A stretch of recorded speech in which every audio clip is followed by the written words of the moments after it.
I, 32F, have been going through a really tough time lately, and I need some outside perspective on whether I'm being unreasonable. This all started about 2 years ago when my ex-fiancé Nolan, 34M, and I broke up after 5 years together. We had been high school sweethearts and everyone thought we were the perfect couple. Nolan and I met when I was a sophomore and he was a senior. We bonded over our shared love of music. He played guitar in a local band and I sang in the school choir. Our first date was at a small coffee shop where his band was performing. I remember being so nervous, but as soon as he started playing, all my nerves melted away. We started dating soon after and were inseparable throughout high school and college.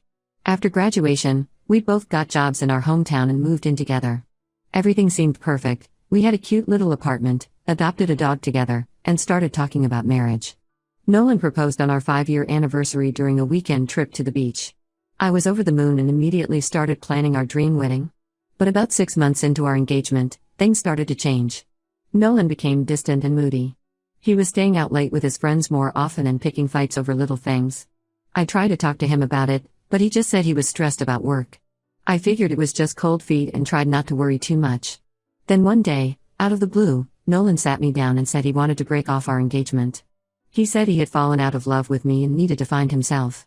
I was absolutely devastated. My whole world came crashing down in an instant. How could the man I thought I'd spend my life with suddenly not want me anymore? At the time, my younger sister Zoe, 29F, was incredibly supportive.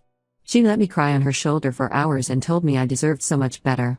Zoe and I had always been really close growing up, despite a bit of a rivalry when we were teenagers. As kids, we shared a room and would stay up late whispering and giggling together. In high school, we drifted apart a bit as Zoe got involved with the popular crowd while I was more of a band geek. But as adults, we rebuilt our bond and talked almost every day. We considered each other best friends. So I leaned heavily on her during the breakup. Zoe even offered to let me move in with her for a while, since Nolan and I had been living together. She helped me pack up my things and listened patiently as I alternated between sobbing and raging about Nolan. For weeks, she brought me ice cream and trashy magazines, trying to cheer me up. I don't know how I would have gotten through those first awful months without her. About 6 months after Nolan and I split, I started to notice Zoe acting a bit weird and distant. She would cancel our plans last minute or be really vague about what she was up to.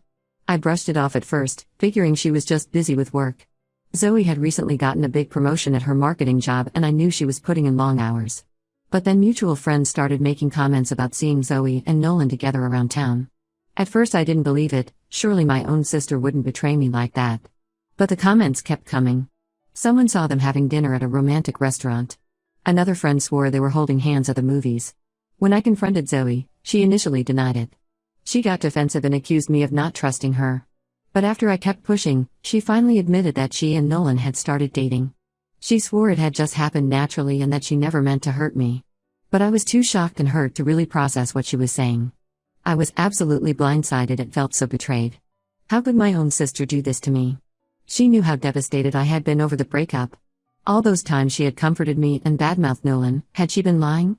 Had she been secretly happy about our breakup so she could swoop in? My mind was racing with awful possibilities.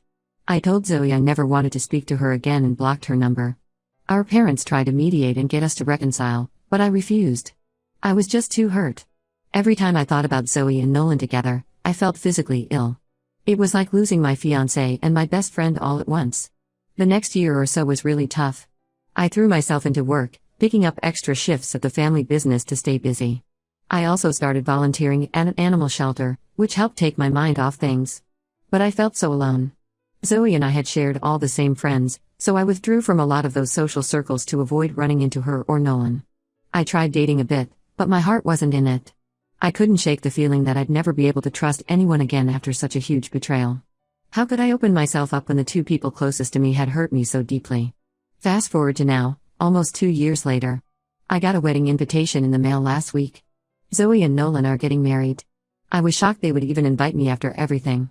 Our parents called and begged me to attend, saying I need to forgive Zoe and that family is the most important thing. They think I'm being petty and need to let the past go. But I just can't bring myself to celebrate my sister marrying the man who broke my heart. The thought of watching them say vows and dance together makes me physically ill. Am I being unreasonable for refusing to go to the wedding? Should I try to forgive Zoe for the sake of family harmony? I'm so torn and could really use some outside perspectives. Some additional background: Zoe and I grew up in a small town where everyone knows everyone's business. Our parents run a successful local hardware store that's been in the family for generations. They've always been very image conscious and involved in the community. They're on the city council, volunteer at church, and basically know everyone in town. So they're mortified by the scandal of Zoe and I being estranged and worry what people will say if I don't attend the wedding. But I feel like they care more about appearances than my feelings. Growing up, our parents always pushed us to present a perfect image to the outside world. We had to get good grades, be involved in extracurriculars, volunteer, anything to make the family look good. There was a lot of pressure to live up to their expectations. I think that's part of why Zoe rebelled a bit as a teenager, while I was always the good girl trying to please everyone. Zoe has tried reaching out a few times over the past 2 years to apologize, but I've ignored her attempts. Part of me misses our friendship, but I just can't get past the betrayal. We used to be so close. We'd have sister nights with wine and rom-coms, go shopping together, call each other for advice about everything. Losing that bond has left a huge hole in my life. But every time I consider forgiving her, I remember how she lied to my face for months while secretly dating Nolan. Nolan hasn't reached out at all, which honestly hurts even more. It's like I meant nothing to him after 5 years together. We had talked about spending our lives together, having kids, growing old side by side. How could he throw all that away and move on so quickly with my sister of all people? Did he ever really love me at all? I know I probably need to move on eventually for my own peace of mind. But right now, the wound still feels so fresh. The idea of putting on a happy face at their wedding and pretending everything is fine makes me want to scream. I'd have to watch them pledge their love to each other, knowing that their relationship started with lies and betrayal. I'd have to smile for photos and make small talk with guests who all know the gossip about what happened. Just thinking about it gives me anxiety. Am I justified in skipping the wedding and maintaining no contact? Or am I being petty and need to suck it up for the sake of family? I feel like I'm going crazy with all the pressure from my parents to forgive and forget. But I also worry that if I don't try to reconcile now, I'll regret it later. I just don't know what to do and could really use some outside advice. Update 1. Thank you all for the supportive comments on my last post. I really appreciated the validation that I'm not crazy for feeling hurt and betrayed. After a lot of reflection, I decided to stand my ground and not attend Zoe and Nolan's wedding. When I told my parents my decision, they did not take it well at all. My mom started crying and saying I was tearing the family apart. She brought up how she had always dreamed of both her daughters getting married and how I was ruining that vision. My dad got angry and told me I was being selfish and immature. He even threatened to cut me out of the family business, I worked there part-time, if I didn't get over myself and go to the wedding. I was pretty shocked by their extreme reaction. I knew they wanted me to go, but I didn't expect them to resort to emotional manipulation and threats. It really opened my eyes to how toxic my family dynamics are. Growing up, my parents always emphasized the importance of family loyalty above all else. We were taught to always present a united front to the outside world, no matter what was happening behind closed doors. I remember one time in high school when I got in a fight with Zoe and didn't want to attend her piano recital. My parents grounded me for a month and said I was being a terrible sister. They drilled it into us that family comes first, no matter what. So I guess I shouldn't be surprised that they're reacting this way now. But it still hurts to realize that they care more about keeping up appearances than about my feelings. They seem to think that if I just show up to the wedding and smile for photos, everything will magically be fine. But they don't understand how deeply Zoe and Nolan's betrayal cut me. A few days after that blow-up with my parents, Zoe showed up unannounced at my apartment. I was tempted not to answer the door, but decided to hear her out. She begged me to reconsider coming to the wedding, saying it wouldn't feel right without me there. She swore that she never meant to hurt me and that her relationship with Nolan just happened.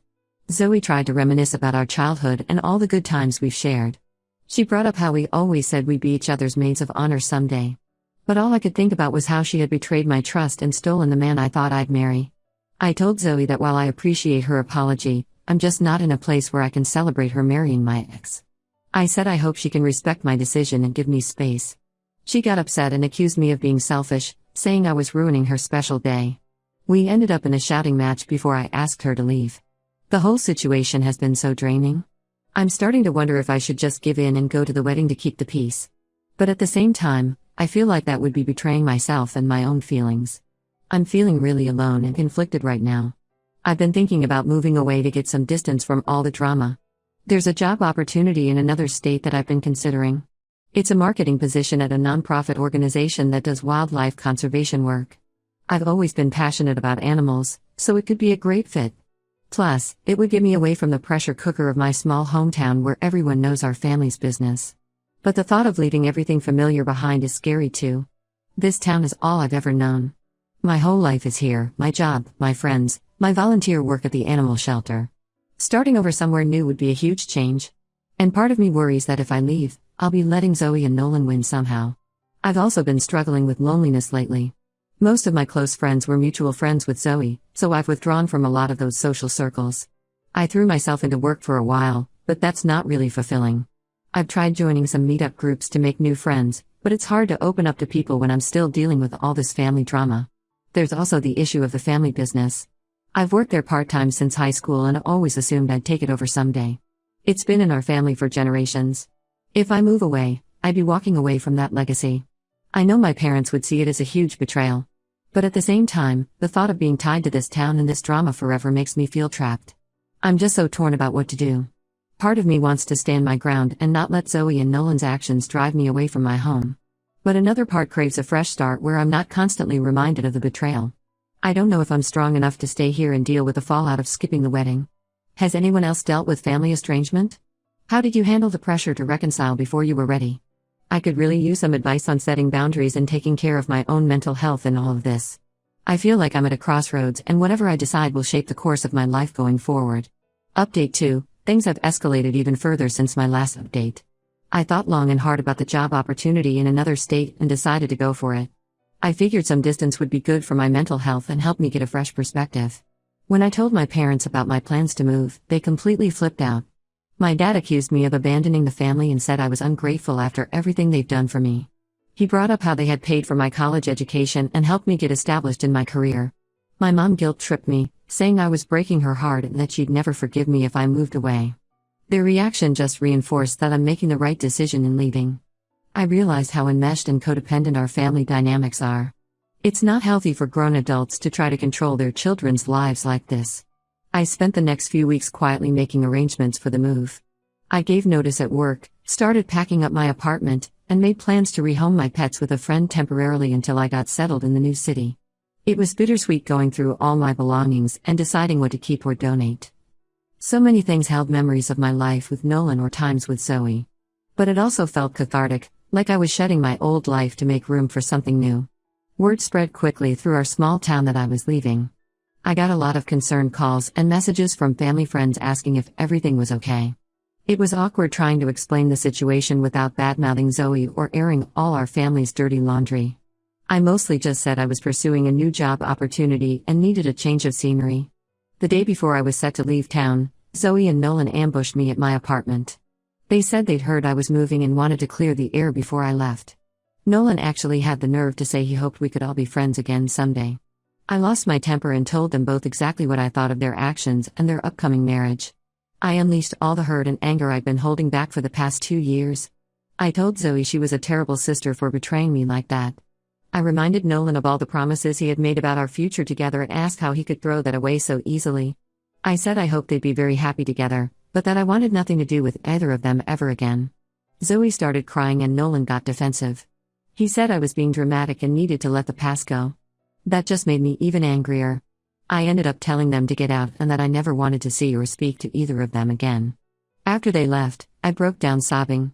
It was like reliving the pain of their betrayal all over again. But I also felt a strange sense of relief at finally expressing my true feelings instead of trying to keep the peace. I spent my last night in town saying goodbye to a few close friends who had stuck by me through everything. We reminisced about old times and they wished me well in my new adventure. It was bittersweet, but I felt a spark of excitement about the future for the first time in a long while. As I drove out of town the next morning, I felt a mix of sadness and hope. I was leaving behind the only home I'd ever known, along with a lot of painful memories. But I was also driving towards a fresh start and the chance to build a life on my own terms. I'm more certain than ever that moving away is the right call. I'm looking forward to exploring a new city, throwing myself into my new job, and hopefully making some new friends.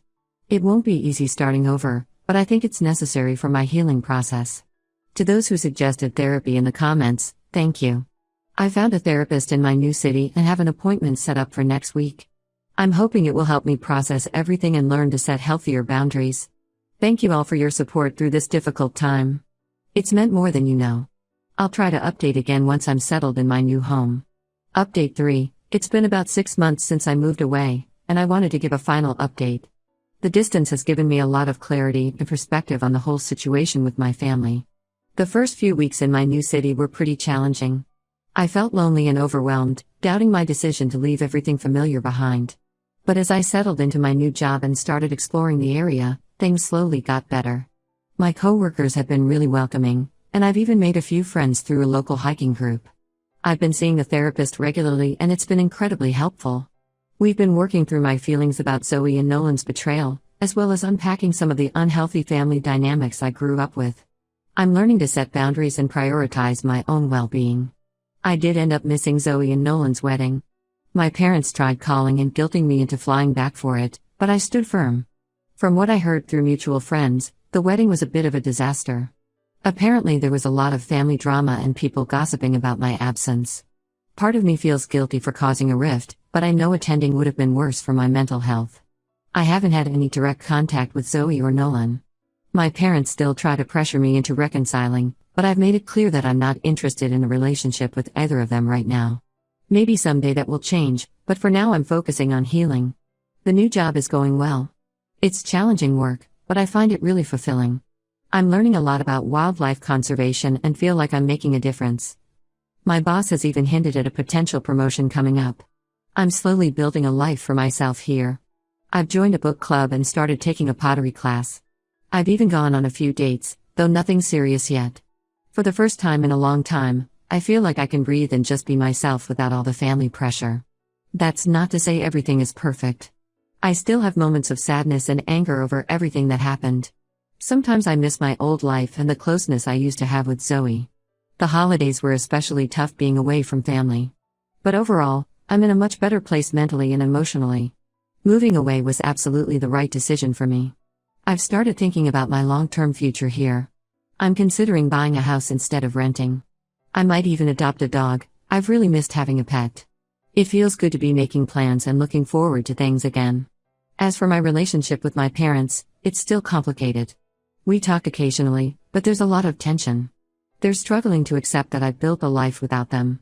I'm trying to maintain some connection while also enforcing healthy boundaries. It's a work in progress.